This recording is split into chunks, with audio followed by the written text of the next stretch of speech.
waxaa bilowday sanadka 2022 waana sanad la imaanaya umuurihiisa cusub. qaar badan oo naga mid ah waxay sanad kasta samaystaan qorshayaal ay doonayaan inay hirgeliyaan inta uu socdo sanadkaas, amaba inay wax cusub bilaabaan. qof kasta oo naga mid ahna wuxuu astaystaa arrimo uu doonayo inuu ku horumariyo noloshiisa.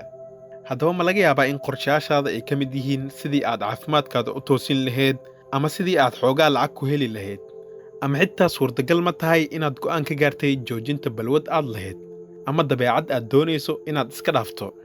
wax walba oo qorshahaagu sanadka cusub yahay, waxaa jira hal arrin oo aadan u hirgelin karin la'aanteeda, waana dhiirigelin. laakiin sida aan dhammaanteen ka warqabno, taasi si sahlan kuma imaato. kaliya 8% ka mid ah dadka qorshayaasha dejista sanadka ayaa ku guulaystay inay fuliyaan, sida lagu qeexay daraasad ay samaysay jaamacadda Scranton oo kaashanaysa xogta loo yaqaano Statistic Brain. hase yeeshee qasab ma ahan inaad tiradaas adiga ku jirtid. haddaba halkan waxaan kugu soo gudbinayaa 5 hab oo fudud oo aad uga hortagi kartid inaad qorshayaashaada ku guuldareystid guud ahaan sanadka. haddaba nasiib wacan. 1. ku bilow wax yar. in qorshayaal macquul ah la samaysto waxay horseedi karaan fursad lagu guulaysto. qayb ka mid ah dhibkana haysto waa inaan dejisano qorshayaal aad u waaweyn oo ay adag tahay inay suurtagalaan.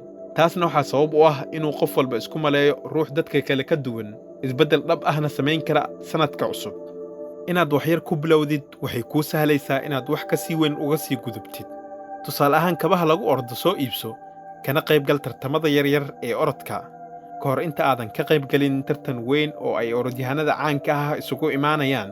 ama haddii aad jeceshahay cunto karinta, waxaa qofka jikada ku jira ka caawin kartaa inaad isbuuciiba hal mar jikada ka beddesho, aadna adiga cuntada kariso maalintaas. sidaasna waxaad ku sii baranaysaa xirfad cusub.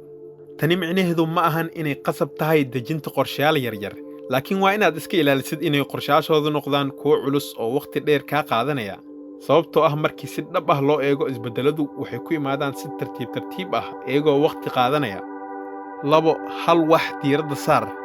inta badan waxaan qorshayaal dejisanaa anagoo aan fikrad sax ah ka haysanin qaabka aan wax u fulinayno. laakiin waxaa muhiim ah inaad si faahfaahsan wax u qorshaysid. tusaale, inaad tidhaahdid waxaan jiimka aadayaa galab kasta oo Talaado ah iyo subax kasta oo Sabti ah.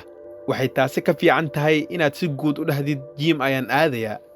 marka aad hal shay diiradda saarto, waxay ka dhigan tahay inaadan fikrad keliya ku ekayn, oo sidoo kale aad haystid sidii aad u qaadi lahayd tallaabada hirgelinta qorshaha. qodobka 3. samayso taageero. inaad heshid dad kale oo qorshahaada oo kala damacsan waxay ku siinaysaa dhiirigelin aad u weyn.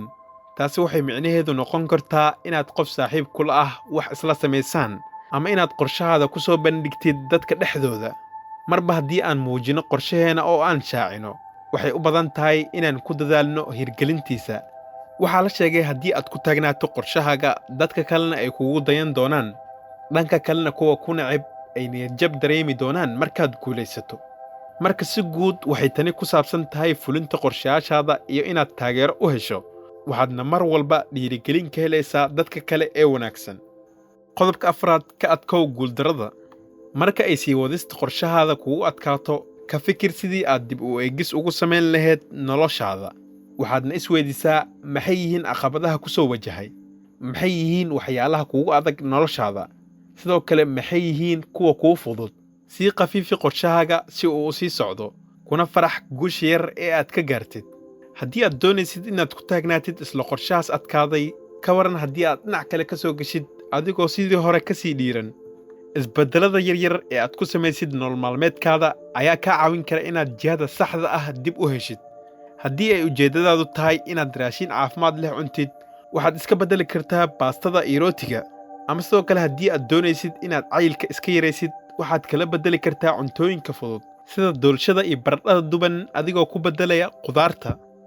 nambarka 5. qorshayaashaada ku astee ujeeddooyin wakhti dheer leh. qorshayaasha la dejisto ee ugu wanaagsan waa kuwa looga gol leeyahay wakhtiga dheer ee aad doonaysid inay noloshaada ku waaraan, waxayna ka fiican yihiin kuwa aan la hubin iyo kuwa laablakaca ku yimaada. tusaale, haddii aadan weligaa danaynin ciyaaraha, way adag tahay in lagu taagnaado qorshe ku saabsan sidii aad ciyaaryahan guulaysta ku noqon lahayd. dadka qorshayaashooda ku saleeya laablakaca badanaa way ku guuldaraystaan. marka haddii aad bahaysatid qorshe ku saabsan waxa aad danayn jirtay ama aad xiisaynaysid, u samayso qorshe toosan oo maalinta ugu horraysa aad bilowdo. hana ka cabsanin inaad guuldaraysato marka aad caqabad la kulanto. intaas ayaynu maanta muuqaalkeena ku ekeenna. fadlan haddii aad fiidiyogan wax ka faa'iiday like saar. haddii ay tahay markii kugu horeysay oo aad kanaalkeena soo booqato, fadlan taaba calaamadda subscribe-ka oo nagu soo biir. mahadsanid.